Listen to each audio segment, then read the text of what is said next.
Nous avons l'honneur de recevoir Monsieur Alain Bouillet du Césin, qui va nous parler donc, du baromètre de la cybersécurité, qui est réalisé de façon annuelle. Cette 5e édition, avec tous les enjeux que cela représente. Et dans un deuxième temps, on abordera une réflexion sur le thème des directeurs cybersécurité. Donc, Monsieur Bouillet, je vous invite à nous rejoindre. Merci beaucoup. Je vous propose de l'applaudir pour sa venue et pour le remercier. Attendez la fin. Bon, bonjour à tous. Je ne sais pas qui était là l'année dernière. Vous pouvez lever le bras. Bon, ça va. Parce qu'en fait, vous allez avoir l'impression que je vous fais la même présentation que l'année dernière, mais en fait, c'est pas vrai. Puisqu'on fait un baromètre annuel, évidemment, on l'a renouvelé cette année. Et je vous présente bien les chiffres plutôt de 2019-2020, qu'on soit bien clair là-dessus. Alors, moi, je suis un ancien directeur cybersécurité d'un grand groupe français. J'ai pris quelques libertés en début d'année pour me consacrer pleinement à la direction du Césin, donc le club des experts de la sécurité de l'information et du numérique. Bref, le club des RSSI. Je dis plus français, maintenant je dis francophone, parce qu'on a plein de Belges, plein de Suisses, plein de Canadiens aussi. Pas encore assez, mais bon, quelques-uns. Et du coup, je m'occupe de la direction de ce club qui regroupe dorénavant pratiquement 600 membres. Donc, notre filtre d'entrée, c'est d'être RSSI. Donc, il y a 600 RSSI, pratiquement 600 RSSI au Césin. Alors, des chiffres autour de la cyber, on en a des profusions. Malheureusement, beaucoup de ces chiffres sont produits par des gens qui ont des choses à vendre derrière. Donc parfois, ils sont un tout petit peu exagérés, même si la réalité de la cybercriminalité est bien là. Les nôtres sont dénués de toute intention commerciale, puisque, bien évidemment, nous n'avons rien à vendre. Donc en fait, on interroge nos membres, et uniquement nos membres. On a, je crois, 253 personnes qui ont répondu sur les 600 et quelques que nous avons contactés. Donc, pour notre partenaire Opinionway, ça représente en effet une bonne représentativité, on va dire, concernant ces chiffres. Alors, vous pouvez faire autant de photos que vous voulez, mais vous aurez les supports. On vous les enverra en lien, je crois, après cette présentation. Alors, quelques chiffres qui sont parfois évidemment des évidences pour les spécialistes que vous êtes, mais qui sont quand même intéressants à souligner. Alors, déjà, quand on pose la question, est-ce que vous êtes préparé à une cyberattaque de grande ampleur ? On a quand même une grosse majorité qui nous dit non, on n'est pas tout à fait prêt. Quand vous regardez effectivement ce qui s'est passé très récemment chez Bouygues Construction, de manière un peu plus lointaine chez Altran, et encore avant chez Saint-Gobain, et je peux en citer comme ça quelques dizaines, c'est vrai que quand on vous tombe une cyberattaque de grande ampleur qui paralyse complètement l'entreprise, on se dit que ces gens-là, les 4 que j'ai cités, ce n'étaient pas nécessairement des nains, ni en sécurité, ni dans le reste. Ils ont dû s'en occuper avant, et pourtant, ils ont été mis par terre. Et évidemment, ces gens-là s'en sont relevés, bien heureusement, mais il y a derrière tout ça, derrière ces chiffres-là, effectivement, des dizaines, voire des centaines d'entreprises de taille beaucoup plus modeste qui ne s'en remettent pas. Et on a eu l'exemple la semaine dernière d'une entreprise de lingerie féminine qui a déposé son bilan suite à une cyberattaque. Donc on est maintenant dans un phénomène effectivement où la cyberattaque de grande ampleur peut en effet avoir des impacts plus que significatifs sur les résultats de l'entreprise. Alors, en termes de solutions, vous voyez que ça ne manque pas. Quand on demande, alors évidemment, les gens à qui on pose la question, ce sont les 600 RSSI du Césin. D'abord, ils sont dans des boîtes où on a les moyens de se payer un RSSI, donc déjà, effectivement, ça fausse un peu la donne, hein, en termes de représentativité, parce qu'il n'y a pas toutes les entreprises, bien évidemment.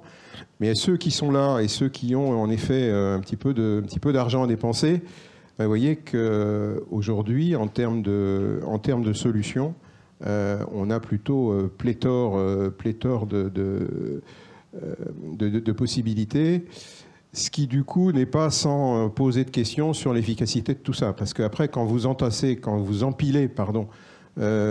toutes ces solutions sans véritable réflexion d'architecture, eh bien, vous pouvez vous retrouver effectivement, comme on disait dans le temps, autant de trous, autant de chevilles. Hein, c'est-à-dire que, voilà, à un problème, on amène une solution, mais quand on a 50 problèmes, si on a 50 solutions, ça commence à faire beaucoup. Bon, là, ils vous disent 12 en moyenne.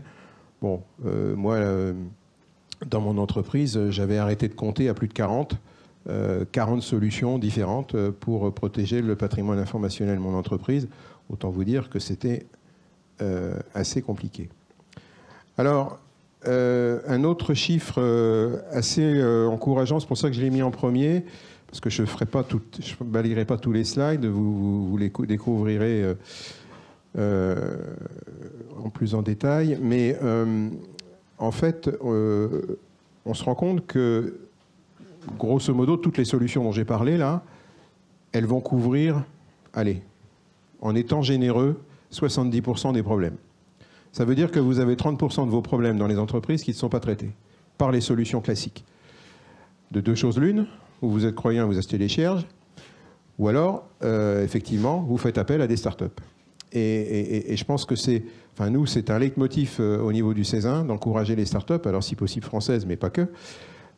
Et du coup, le chiffre que vous avez là, qui montre que 4 entreprises sur 10 font appel à des solutions issues de start-up, quand on sait les barrières que l'on met à l'entrée des entreprises pour faire travailler les start-up, entre les achats qui vous disent « Ah oui, mais il n'y a pas le bon chiffre d'affaires », le commandant informatique qui vous dit « Ah oui, mais le support, il n'est pas international, il n'est pas 24/24, follow the sun, etc. » Effectivement, mais en attendant, la solution peut vous aider.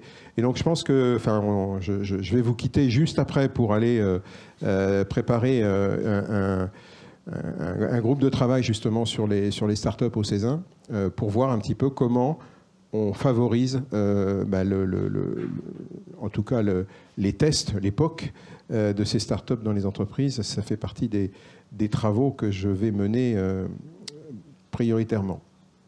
Alors, bon, la bonne nouvelle pour les éditeurs, je ne pense pas qu'il y en ait dans la salle. Enfin, s'il y en a, voilà, vos solutions sont relativement adaptées pour 83% des répondants. Donc, c'est quand même une bonne nouvelle. Si vous aviez vu le précédent épisode, on était beaucoup plus sévère sur la capacité des solutions à répondre à nos problèmes. Ça s'arrange, tant mieux. La cyber-résilience. Alors, il y a plein de mots dans mon support qui sont peut-être un peu barbares, mais du coup, la cyber-résilience, effectivement, on a vu apparaître cette expression-là consécutivement aux grandes attaques. Alors, je situerai 2017 pour le début de la déferlante, avec Saint-Gobain, Merck et Renault et d'autres encore, à l'époque, qui ont inauguré effectivement les attaques de type crypto-locker.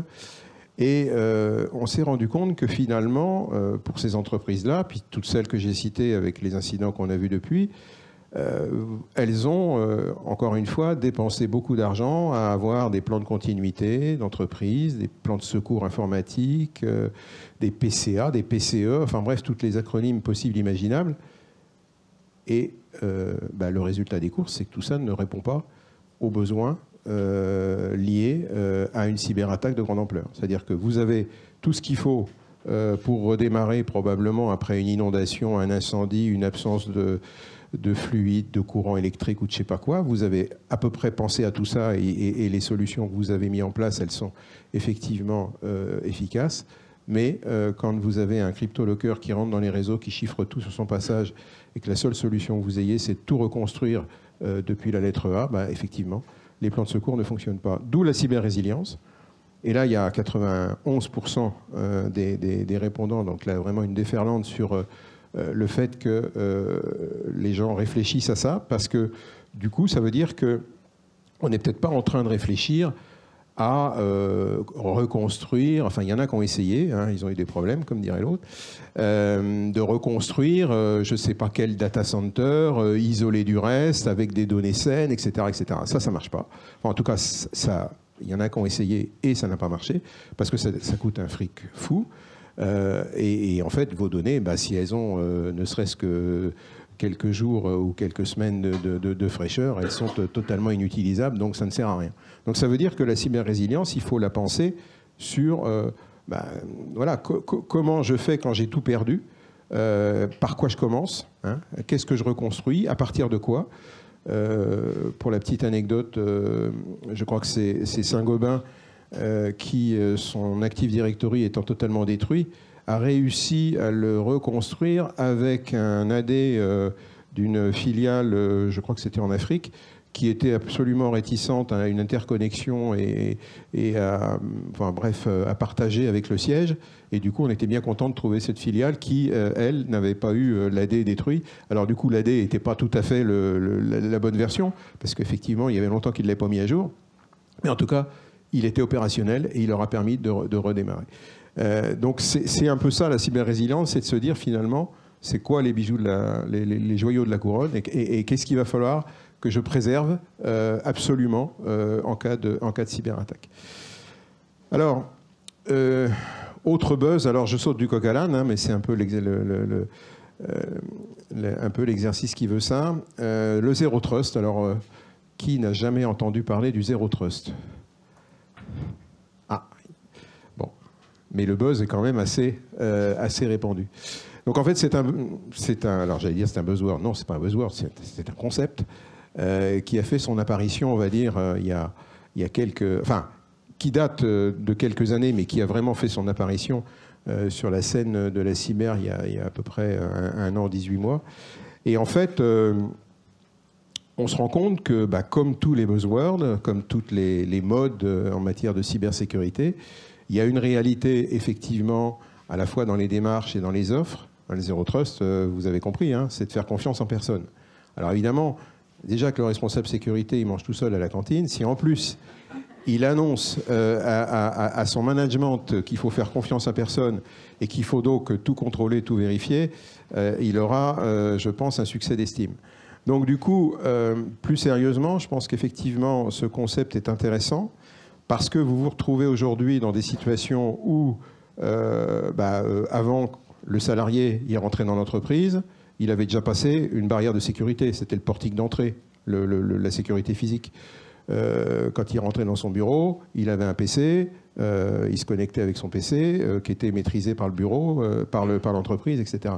Maintenant, toutes ces barrières-là, et il se connectait au système d'information, qui était à 90% dans le data center, qui était au sous-sol ou dans les étages de l'entreprise. Maintenant, tout ça a volé en éclats. Le salarié, il n'est plus au bureau, surtout en ce moment, hein, il est plutôt chez lui. Il se connecte peut-être pas nécessairement avec un appareil maîtrisé par l'entreprise. Il a un système d'information auquel il va accéder qui est réparti, ventilé, dispersé façon puzzle dans le cloud et qui du coup, là-dessus, effectivement, vous ne pouvez pas avoir le même niveau de confiance que vous aviez auparavant. D'où ce concept de Zero Trust qui est de dire on va peut-être maintenant, à chacune des étapes, avoir une exigence un petit peu plus grande. Alors peut-être que vous avez vu ça dans vos entreprises, hein, on vous a mis en place des systèmes d'authentification fortes, par exemple, qui n'étaient pas tellement utiles, on va dire, quand vous étiez en premise, quand vous étiez chez vous, dans l'entreprise, pardon. Mais maintenant que vous êtes à peu près répartis entre les entreprises, les endroits externes, etc., on a envie de savoir qui vous êtes et on va vous demander une authentification forte. Ça fait partie, effectivement, alors on a l'impression de réinventer la roue, parce que ça, c'est des concepts qui ont plus de 20 ans, mais il n'empêche que tout ça, mis bout à bout, effectivement, ça aboutit à ce concept de Zero Trust. La cyberassurance, un autre phénomène, on va dire, du moment, mais qui, si j'avais j'ai plus les chiffres en tête, mais je crois qu'ils étaient inversés il y a seulement 3-4 ans, c'est-à-dire qu'en gros, personne n'avait de cyberassurance et plein de gens y réfléchissaient, mais vraiment on en était vraiment au b.a.-ba, alors que maintenant, on est dans quand même une grande majorité de gens qui ont souscrit une cyberassurance. Et je peux vous assurer que parmi les grands que j'ai cités, il y en a au moins un qui avait signé, je crois, 15 jours avant le sinistre. Bon, bah, l'assureur n'était pas tellement content, mais l'entreprise, elle l'était. Parce qu'effectivement, quand vous avez des... on parle de pertes... bon, Saint-Gobain, ils l'ont annoncé, c'était 250 millions d'euros de pertes. Bon, ben voilà, vous avez une cyberassurance, elle ne va peut-être pas vous rembourser les 250 millions, mais elle va quand même mettre un peu de beurre dans les épinards, comme on dit. Du coup, ce phénomène-là, il est en effet accentué par les cyberattaques dont j'ai parlé. Et le fait que finalement, ce risque cyber rentre dans la famille des grands risques, les risques... classique, risque incendie, il y a belle lurette que les entreprises s'assurent contre le risque incendie. Donc le risque cyber, c'est normal qu'à un moment donné, il y a un risque résiduel qu'on ne veuille pas accepter et que du coup, on contracte une cyberassurance. Voilà, alors en termes d'impact sur les cyberattaques, bon ça c'est vraiment un enfonçage de porte ouverte, mais le phénomène est quand même important. 65% des entreprises ont subi une cyberattaque, donc ça c'était en 2019. Et vous voyez qu'il y en a 10%. Alors, on avait un chiffre beaucoup plus important les années suivantes, mais on avait un petit défaut, et on corrige année après année notre dispositif, c'est qu'on ne donnait pas une définition très précise d'une cyberattaque. Alors effectivement, quand vous avez un virus qui rentre sur un réseau mais qui est arrêté et qui n'a aucune conséquence sur le fonctionnement de l'entreprise, on ne va pas considérer ça comme une cyberattaque. Donc on a redéfini un petit peu ce qu'on considérait comme une cyberattaque. Du coup, les répondants ont été moins loquaces sur le sujet et on a une sensation de baisse. Mais en fait, non, c'est parce qu'on a vraiment considéré les vraies cyberattaques. Et là, vous regardez le chiffre du bas, il y a quand même 10% des gens qui disent qu'ils en subissent plus que 15. Ça veut dire, en gros, une cyberattaque par mois. Ça veut dire qu'en gros, le RSSI de cette boîte-là, il est en cellule de crise permanente, quoi. Donc, le nombre de cyberattaques par entreprise ne diminue pas. Voilà, ça c'est la mauvaise nouvelle, mais vous en doutiez un peu. En termes d'impact, on a l'habitude de poser cette question. On voit bien que les impacts c'est sur la production de l'entreprise, au sens large. Dans la grande majorité, avec quand même des pertes de chiffre d'affaires notées par presque 10% des gens. Alors après, est-ce que tout ça, quand on commence à parler des impacts, la sincérité, on peut discuter effectivement de la spontanéité des réponses, mais enfin, voilà, on voit bien, et les chiffres que je vous ai donnés sur les exemples à l'instant, on voit bien que ces cyberattaques commencent à avoir de sérieux impacts sur les entreprises. Alors, pour ce qui est du palmarès, là aussi, pas trop de surprises. Enfin, si, il y en a une pour moi, c'est l'arnaque au président qui est toujours en tête de gondole. Je comprends pas. Enfin, pour moi, ça n'a jamais été une cyberattaque, l'arnaque au président. Mais enfin, comme les gens nous la citent spontanément, on est obligé de la mentionner. Pour moi, l'arnaque au président, c'est une attaque à l'idiotie. C'est pas une attaque à la cyber. Enfin, la cyber, le digital est là pour accentuer le mouvement, mais enfin, c'est pas une cyberattaque. Par contre, effectivement, tout ce qui est phishing, etc., c'est toujours la porte d'entrée favorite des cyberattaquants. Alors, une petite réflexion personnelle.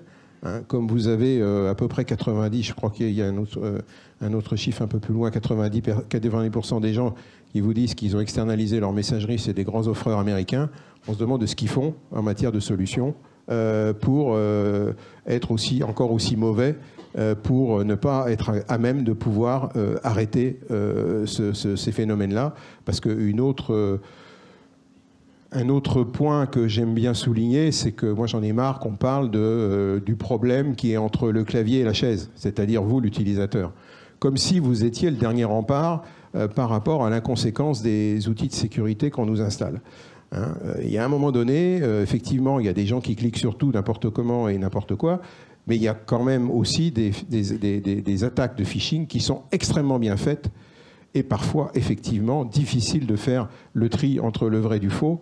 Et considérer que l'utilisateur va être le dernier rempart avant la catastrophe, je trouve que c'est un peu léger. On devrait quand même un peu se préoccuper de l'efficacité des solutions qu'on achète souvent très cher et parfois même que l'on double parce qu'on ne truste pas nécessairement les solutions des grands éditeurs et on en rachète encore d'autres et on se retrouve quand même cyber sinistré. Alors, en termes de conséquences, bah, évidemment, hein, les sujets classiques, infection par un malware, je ne vous fais pas un dessin. Le vol des données personnelles, c'est paradoxalement le sujet dont on entend beaucoup parler, mais on en entend parler par rapport aux grands acteurs du web, en particulier les GAFAM. Comme ils se font voler des données par paquets de centaines de millions maintenant, voire de milliards, bah effectivement, vous avez l'impression, un peu comme avec le coronavirus, qu'on ne parle que des vols de données à caractère personnel parce que c'est toujours des gros volumes.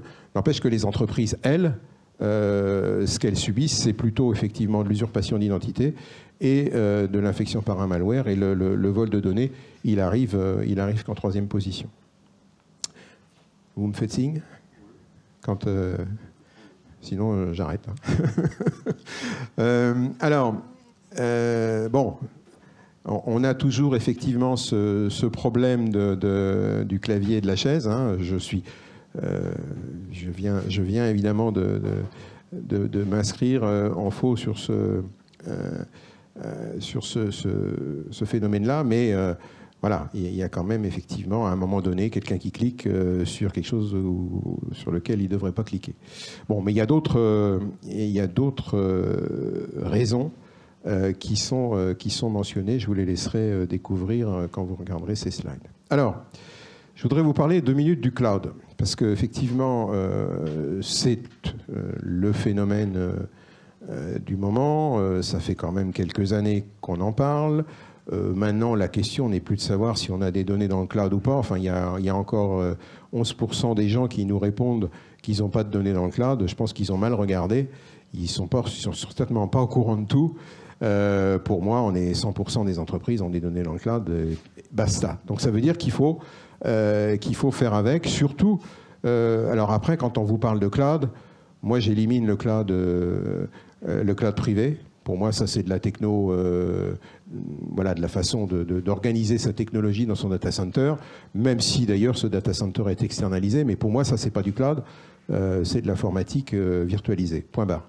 Donc, les vrais sujets se concentrent, à mes yeux, autour du cloud public, et puis, dans une certaine mesure, autour des clouds hybrides. Alors, c'est quoi les sujets ? Les problèmes que l'on a dans le cloud, comme j'ai l'habitude de dire, hein, les problèmes qu'on a dans le cloud, c'est les problèmes qu'on n'avait pas avant. Donc, voilà, faites une analogie avec le mariage. Le mariage, vous avez à traiter à deux des problèmes que vous n'aviez pas quand vous étiez célibataire. Bah, le cloud, c'est pareil, il faut traiter des sujets de sécurité que vous n'aviez pas quand vous étiez on-premise. Donc les sujets qui arrivent en tête de gondole, bah, c'est effectivement la problématique de la chaîne de sous-traitance, parce que quand vous sous-traitez à monsieur Microsoft, il ne vous dit pas combien il a de sous-traitants lui et combien de fois il échange, parce que sinon il passerait sa vie à faire des avenants au contrat.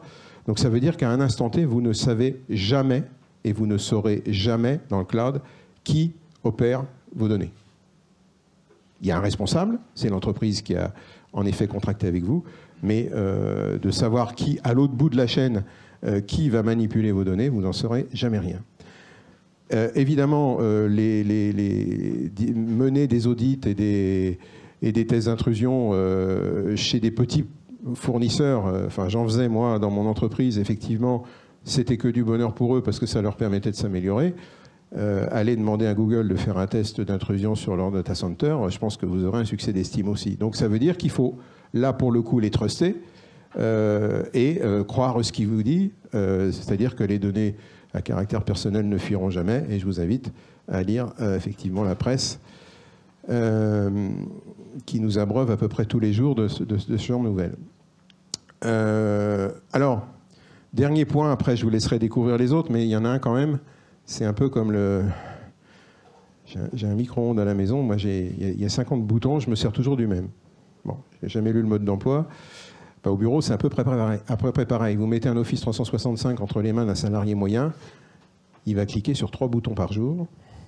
Et si jamais, par malheur, il va cliquer sur le 4e, qu'il n'a peut-être pas nécessairement reçu toutes les formations et le mode d'emploi, etc., pour faire du partage de fichiers, par exemple, et bien là, vous vous retrouvez effectivement avec le plus bel outil du monde pour faire fuir les données. Ça s'appelle Teams, ça s'appelle Office 365, parce que les gens ne savent pas se servir des outils et du coup provoquent effectivement des fuites d'informations massives. Bon, je vais arrêter de dire du mal du cloud parce que vous allez croire que je suis rétrograde. Alors, si, je vais continuer à dire du mal du cloud, pardon. 91% des entreprises nous disent que les données stockées dans le cloud requièrent des outils spécifiques. Ça veut dire quoi? Ça veut dire que quand vous stockez vos données dans le cloud, on vous fait payer des outils de protection, de contrôle d'accès, bref, tout un tas de trucs. Enfin, ceux qui ont du Office 365, hein, il y a une différence de prix entre le E1, le E3 et le E5. Et à chaque fois, effectivement, on vous vend dans les licences, enfin dans les droits d'usage, pardon, des solutions de sécurité de plus en plus sophistiquées. Et guess what? On a 9 entreprises sur 10 qui nous disent que ces solutions-là ne sont pas satisfaisantes. Moralité, comme vous avez acheté du E3 ou du E5 et que vous payez quand même les solutions et que vous vous rendez compte qu'elles ne sont pas satisfaisantes, bah, qu'est-ce que vous faites? Vous allez faire votre marché, vous en rachetez d'autres. Et là, ça vous coûte non pas un bras, mais 2. Parce qu'effectivement, il y a la solution que vous payez dans la licence et il y a celle que vous payez en plus parce que la solution proposée par l'éditeur n'est pas satisfaisante. Je reviens à mon histoire d'anti-spam, anti-phishing de tout à l'heure. Enfin, si les solutions offertes par ces grands éditeurs-là étaient satisfaisantes, on n'entendrait pas parler beaucoup de cybersécurité parce qu'effectivement, comme 95% des attaques rentrent par le mail, ben, on peut se poser la question de savoir pourquoi il y en a encore autant qui rentrent. Bon, l'IA, alors, ce slide-là, il ne veut pas dire que l'IA, c'est du bullshit. Ce slide-là, il dit que simplement, l'IA, OK, il y a plein d'entreprises, il y a plein de solutions qui embarquent de l'IA, et heureusement qu'il faut... bon, je parlerai plutôt de machine learning plutôt que d'IA. Mais... voilà, ce n'est pas encore un critère d'achat. Hein. On vous vend effectivement IA Inside, mais en même temps, vous achetez quand même la solution pour ce qu'elle fait et pas pour ce qu'elle contient. Bon, avec un manque de confiance, effectivement, on est...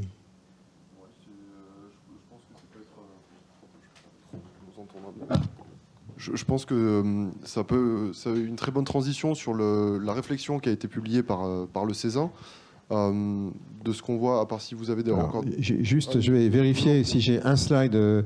Voilà, bon, ça c'est le problème de la sensibilisation des salariés, je vous le laisserai découvrir, hein, parce qu'effectivement, il faut quand même continuer à les sensibiliser, ces pauvres salariés, que j'ai... voilà, j'ai juste un petit mot là-dessus. Quelques espoirs quand même sur la tendance. Les budgets sont en augmentation et bon, voilà, si les éditeurs de solutions étaient en faillite, ça se saurait. Ils ont plutôt des croissances à 2 chiffres, ça veut dire qu'on leur achète leurs solutions. Donc les budgets augmentent. Avec effectivement plutôt des acquisitions de nouvelles sécurités. Les gens souhaitent aussi augmenter les effectifs, et ça fera un lien justement avec le sujet suivant. Mais la mauvaise nouvelle, c'est la pénurie de profils en SSI. Donc voilà, faites du buzz, envoyez vos enfants dans ces filières-là, il y a du boulot, c'est bien payé, et c'est de mieux en mieux payé. Et donc, du coup, je pense qu'effectivement, on peut passer au directeur cyber une fois que j'ai dit ça. Absolument. Bon, bah, déjà, merci beaucoup pour cette première étape. Du coup, donc le Césin a publié une réflexion sur le poste de directeur cybersécurité. On a vu à travers ce baromètre que la sécurité a des enjeux très transverses et qu'on parle autant des personnes. Donc là, on parlait avec toute la partie, ce qu'on appelle awareness, mais qui est l'entraînement et la sensibilisation. Il y a tous les enjeux du cloud, donc il y a des enjeux juridiques, opérationnels, techniques.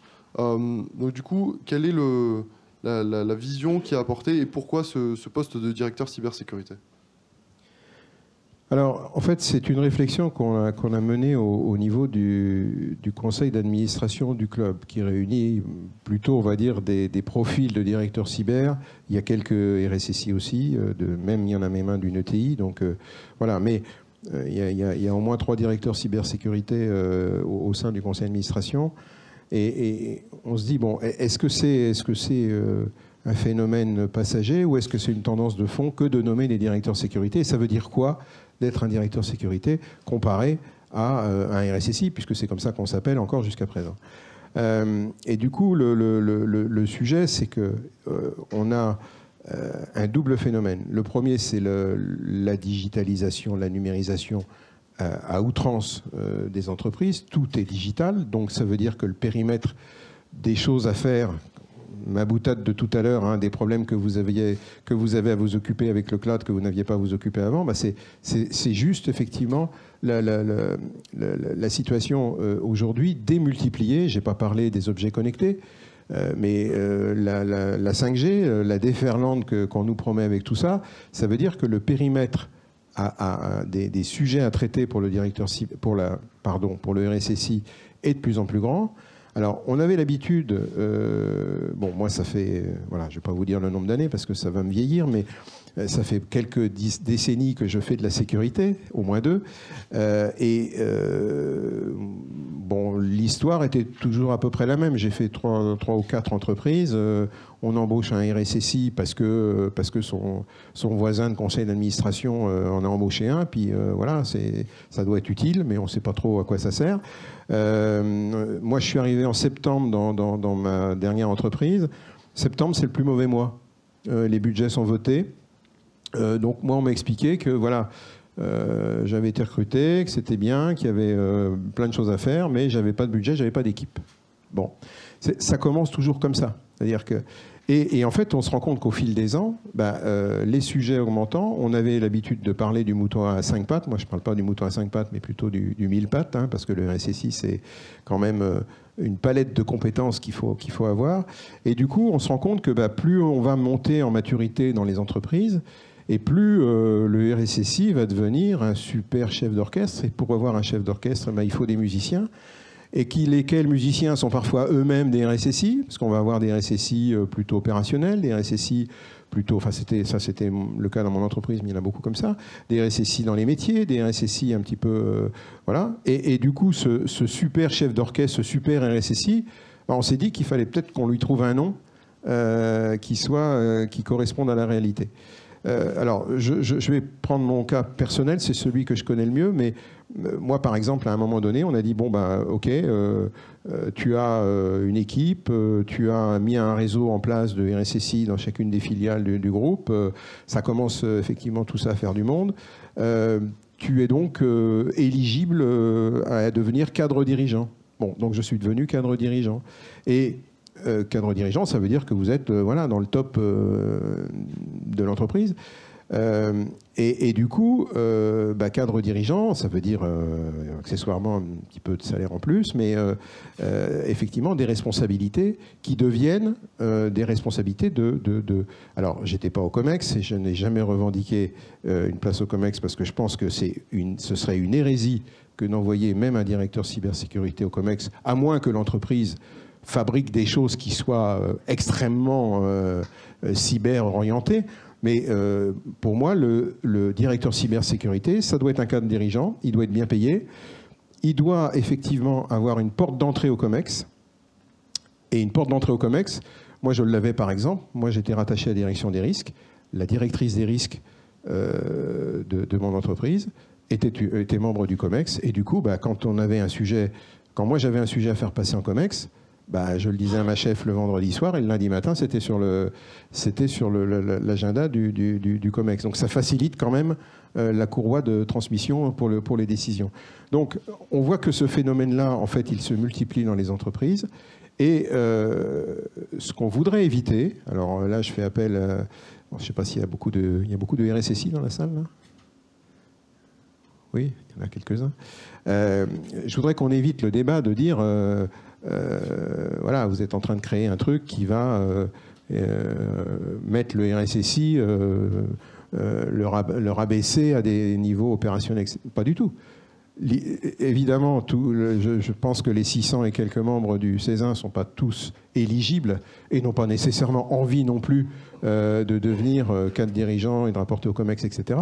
Mais en tout cas, pour ceux qui ont à la fois les compétences et qui ont, comment dirais-je, l'envie que ce sujet-là devienne véritablement un sujet de COMEX et on ait capacité de le faire, bah, il fallait qu'on décrive un petit peu les choses. Et moi, ce que je voulais éviter, c'est que la réaction habituelle d'un COMEX, c'est de dire « Ouais, ok, ce truc cyber, ça a l'air vachement important, mais moi, le mec à l'informatique là, qui mange tout seul à la cantine, la dernière fois qu'il m'a causé, je n'ai pas compris ce qu'il m'a dit.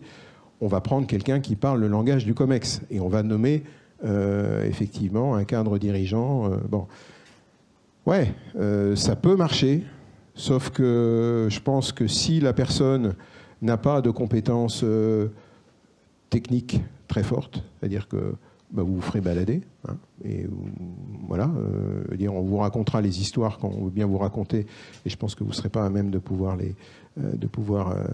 apprécier ce qu'on vous raconte. Et effectivement, alors du coup, ça nécessite plein de qualités, tout ça. Mais je pense qu'il faut absolument que le CESIN défende sa boutique et défende les RSSI en donnant toutes les chances à tous les RSSI qui sont candidats à passer cette étape de directeur cyber. Très bien, merci beaucoup. Alors c'est vrai que j'allais vous poser la question de quelles étaient les compétences, quel était le périmètre, etc. du directeur cybersécurité, auquel vous avez déjà répondu.